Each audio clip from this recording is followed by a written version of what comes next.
Trump के शांति प्रस्ताव को लेकर रूस के राष्ट्रपति व्लादिमीर पुतिन का बड़ा बयान सामने आया। पुतिन ने ऐलान कर दिया कि जब तक उनकी शर्तें मानी नहीं जाती तब तक युद्ध विराम की संभावना न के बराबर है। नेटो और यूक्रेन पहले ही ट्रंप के शांति प्रस्ताव पर प्रश्न उठा चुके हैं। ऐसे में पुतिन के ऐलान के बाद अब ट्रंप क्या करेंगे? युद्ध रुकवाने के लिए ट्रंप का अगला कदम क्या होगा? क्या जेलेंस्की से पुतिन की शर्तें मनवाएंगे या फिर रूस के विरुद्ध बड़े एक्शन को स्वीकृति देंगे? लेकिन मतलब यही हुआ कि पुतिन मानेंगे नहीं और युद्ध रुकेगा नहीं। पुतिन का ऐलान, नहीं होगा युद्ध विराम। शांति वार्ता से पहले पुतिन की बड़ी शर्त, जब यूक्रेन करेगा सरेंडर तभी रुकेगी जंग। नाटो के प्लान पर रूस ने फेर दिया पानी। ट्रंप का शांति प्रस्ताव, पुतिन ने चला दांव। नाटो का अड़ंगा, पुतिन से बारूदी पंगा। रूस यूक्रेन युद्ध को लेकर चल रही शांति वार्ता के बीच पुतिन ने युद्ध विराम कब होगा, कैसे होगा, क्यों होगा, इसका पूरा रोड मैप दुनिया को बता दिया। पुतिन ने ऐलान किया है कि अमेरिकी राष्ट्रपति ट्रंप युद्ध रुकवाना चाहते हैं। ट्रंप की कोशिश सही है, लेकिन यूक्रेन की जिद और कुछ नाटो मुल्कों की हेकड़ी युद्ध विराम के बीच में सबसे बड़ा रोड़ा है। ऐसे में यूक्रेन के पास सिर्फ एक ही विकल्प बचा है, विकल्प सरेंडर करने का। अगर यूक्रेन सरेंडर नहीं करेगा तो रूसी सेना अपनी सैन्य कार्रवाई से अपने मकसद को बहुत जल्द हासिल कर लेगी। पुतिन का कॉन्फिडेंस हाई है। इशारा यही है कि ना तो अमेरिकी राष्ट्रपति के दबाव में और ना ही नाटो की धमकी से डरकर रूस शांति प्रस्ताव को हरी झंडी दिखाएगा। युद्ध विराम तभी होगा जब रूस की एक एक शर्त पर मुहर लगेगी। अगर यूक्रेन राजी नहीं हुआ तो आगे क्या होगा? यूक्रेनी सैनिकों को लेकर रूसी रक्षा मंत्रालय की तरफ से जारी किए गए आंकड़ों से यह समझा जा सकता है। रूसी रक्षा मंत्रालय के डेली बुलेटिनों के मुताबिक 2025 के 330 दिनों में यूक्रेन के 4,68,000 से ज्यादा सैनिक मारे गए। आंकड़ों के मुताबिक 2025 में हर दिन यूक्रेनी सेना को 1400 सैनिकों का नुकसान उठाना पड़ा है। यही नहीं, युद्ध में पुतिन की सेना ने यूक्रेन के 18 लड़ाकू विमान, 48 एयर डिफेंस सिस्टम, दर्जन भर से ज्यादा मिसाइल बेस और 6000 से ज्यादा जंगी टैंक तबाह करने का दावा किया है। पुतिन का दावा यही है कि युद्ध में यूक्रेन की हार तय है।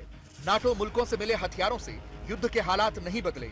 हाँ, नाटो मुल्कों का एक्शन युद्ध भड़काने वाला साबित हुआ, क्योंकि जर्मनी ने यूक्रेन को पैट्रियट एयर डिफेंस सिस्टम दिया तो वहीं ब्रिटेन ने मॉस्को तक प्रहार करने वाली मिसाइलों की खेप यूक्रेन तक पहुंचाई, वो भी पुतिन की चेतावनी के बावजूद। दरअसल ब्रिटेन ने यूक्रेन को स्टॉर्म शैडो क्रूज मिसाइलों की नई खेप भेजी है। ये मिसाइलें रूस के अंदर तक हमलों के लिए इस्तेमाल हो रही हैं। ब्रिटेन ने मई 2023 में पहली खेप भेजी थी। एक रिपोर्ट के मुताबिक ये मिसाइलें हवा से छोड़ी जाती हैं और इनकी रेंज 250 किलोमीटर से ज्यादा है, यानी करीब 155 मील। ये हल्की लेकिन ताकतवर है, जो यूक्रेन के लड़ाकू विमानों से लॉन्च हो सकती है। ब्रिटेन का दावा है कि यूक्रेन ने रूस की तेल रिफाइनरी पर हमले के लिए स्टॉर्म शैडो मिसाइल का इस्तेमाल किया है। इससे पहले स्टॉर्म शैडो के साथ अमेरिकी मिसाइलों ने रूस के ब्रांस्क इलाके को यूक्रेन ने निशाना बनाया था।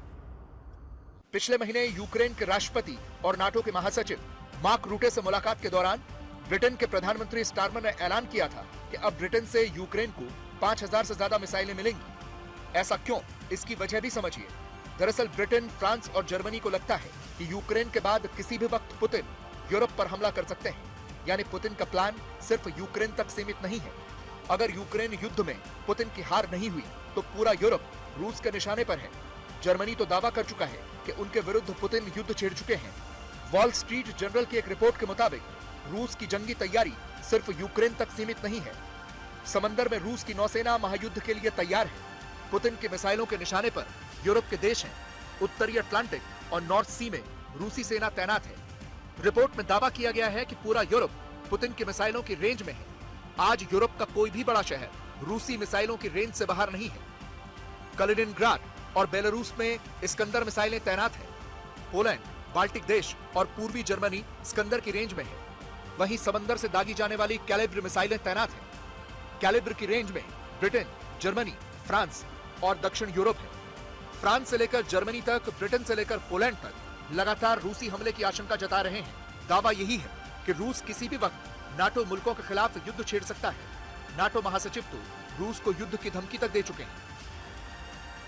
नाटो के आरोप को पुतिन ने सिरे से खारिज कर दिया है। पुतिन का दावा है कि कुछ नाटो मुल्क नहीं चाहते कि युद्ध रुके। अपने फायदे के लिए यूरोप के कुछ मुल्क युद्ध भड़काने का काम कर रहे हैं। रूस को बदनाम करने के लिए झूठा नैरेटिव फैलाने में जुटे हैं। लेकिन पुतिन ने गारंटी दी है कि यूरोप पर हमले का कोई इरादा नहीं है। रूस के राजनयिक डेनिस गोंचार मानते हैं कि यूरोपीय संघ और नाटो ने बड़े पैमाने पर युद्ध की तैयारी शुरू कर दी है, जबकि यूक्रेन के राष्ट्रपति जेलेंस्की और फ्रांस के राष्ट्रपति मैक्रोन लगातार रूस को कटघरे में खड़ा कर रहे हैं।